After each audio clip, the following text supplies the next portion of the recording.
ಮೂವರನ್ನ ಮದುವೆಯಾಗಿದ್ದ ಲೀಲಾ ಎಂಬ ಮಹಿಳೆ ಪ್ರಕರಣ. ಲೀಲಾಳ ಎರಡನೆಯ ಪತಿ ಮಂಜು, ಮೂರನೆಯ ಪತಿ ಸತ್ತು ಮತ್ತೆ ಅವರ ಮೇಲೆ ಹಲ್ಲೆಯನ್ನ ಮಾಡಲಾಗಿದ್ದಾರೆ. ಇಬ್ಬರ ನಡುವೆ ಈಗ ಜಗಳ.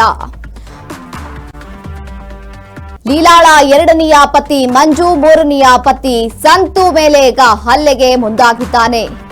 ಮಂಜುನಿಂದ ಸಂತು ಮೇಲೆ ಹಲ್ಲೆ, ಕಾರದ ಪುಡಿ ಎರಚಿ ಬಿಯರ್ ಬಾಟಲ್ನಿಂದ ಹಲ್ಲೆಗೆ ಮುಂದಾಗಿದ್ದಾನೆ.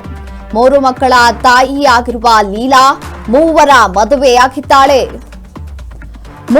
ಮದುವೆಯಾಗಿದ್ದ ಲೀಲಾ ಈ ಮಹಿಳೆಯ ಪ್ರಕರಣ ಮತ್ತೊಂದು ತಿರುವಿಗೆ ಈಗ ಬಂದಿರುವಂತದ್ದು. ಲೀಲಾಳ ಎರಡನೆಯ ಪತಿ ಮಂಜು, ಮೂರನೆಯ ಪತಿ ಸಂತುವನ್ನ ಈಗ ಹಲ್ಲೆ ಮಾಡಿದ್ದಾನೆ, ಕೊಲೆಗೈದಿರುವಂತದ್ದು. ಈತನಿಗೆ ಹಲ್ಲೆಗೆ ಮುಂದಾಗಿದ್ದಾನೆ. ಮಂಜು ಎಂಬ ಆತ ಈಗ ಮೂರನೆಯ ಪತಿ ಸಂತು ಮೇಲೆ ಹಲ್ಲೆಗೆ ಮುಂದಾಗಿದ್ದಾನೆ. ಈಕೆ ಮೂವರು ಮಕ್ಕಳ ತಾಯಿಯಾಗಿರುವಂತಹ ಈಕೆ ಮೂವರನ್ನ ಮದುವೆ ಆಗಿದ್ಲು. ಲೀಲಾ ಎಂಬಾಕೆ ಈಗ ಮೂವರನ್ನ ಮದುವೆ ಆಗಿದ್ಲು. ಅದರಲ್ಲಿ ಈಗ ಲೀಲಾಳ ಎರಡನೆಯ ಪತಿ ಮಂಜು ಹಾಗೂ ಮೂರನೆಯ ಪತಿ ಸಂತು ಹೊಡೆದಾಡಿಕೊಂಡಿದ್ದಾರೆ. ಎರಡನೆಯ ಪತಿ ಮಂಜು, ಮೂರನೆಯ ಪತಿ ಸಂತು ಮೇಲೆ ಹಲ್ಲೆಗೆ ಮುಂದಾಗಿದ್ದಾನೆ. ಮಂಜುವಿನ ಮೇಲೆ ಹಲ್ಲೆಯನ್ನ ಮಾಡಲಾಗಿದೆ. ಕಾರದ ಪುಡಿ ಎರಚಿ ಬಿಯರ್ ಬಾಟಲ್ನಿಂದ ಈಗ ಸಂತುನ ಮೇಲೆ ಹಲ್ಲೆ ಮಾಡಿದ್ದಾನೆ ಮಂಜು ಎಂಬಾತ. 3 ಮಕ್ಕಳ ತಾಯಿಯಾಗಿರುವ ಈಕೆ ಮೂವರನ್ನ ಮದುವೆ ಆಗಿದ್ದಾಳೆ.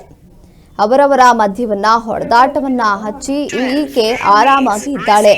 ಮೂವರನ್ನ ಈಕೆ ಮದುವೆ ಆಗಿದ್ದಾಳೆ. ಲೀಲಾ ಎಂಬ ಮಹಿಳೆ ಪ್ರಕರಣ ಇದಾಗಿದ್ದು ಈಕೆ ಮೂವರನ್ನ ಮದುವೆ ಆಗಿದ್ದಾಳೆ.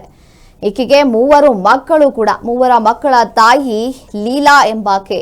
ಈಕೆ ಮೂವರನ್ನ ಮದುವೆ ಆಗಿದ್ದು ಲೀಲಾಳ ಎರಡನೆಯ ಪತಿ ಮಂಜು, ಮೂರನೆಯ ಪತಿ ಸಂತು ನಡುವೆ ಜಗಳ ಆಗಿತ್ತು. ಈಗ ಮಂಜು ಮೂರನೆಯ ಪತಿ ಸಂತು ಮೇಲೆ ಹಲ್ಲೆಗೆ ಮುಂದಾಗಿದ್ದಾನೆ. ಕಾರದ ಪುಡಿ ಎರಚಿ ಬಿಯರ್ ಬಾಟಲ್ನಿಂದ ಅವನಿಗೆ ಹೊಡೆದು ಹಲ್ಲೆಗೆ ಯತ್ನಿಸಿದ್ದಾನೆ.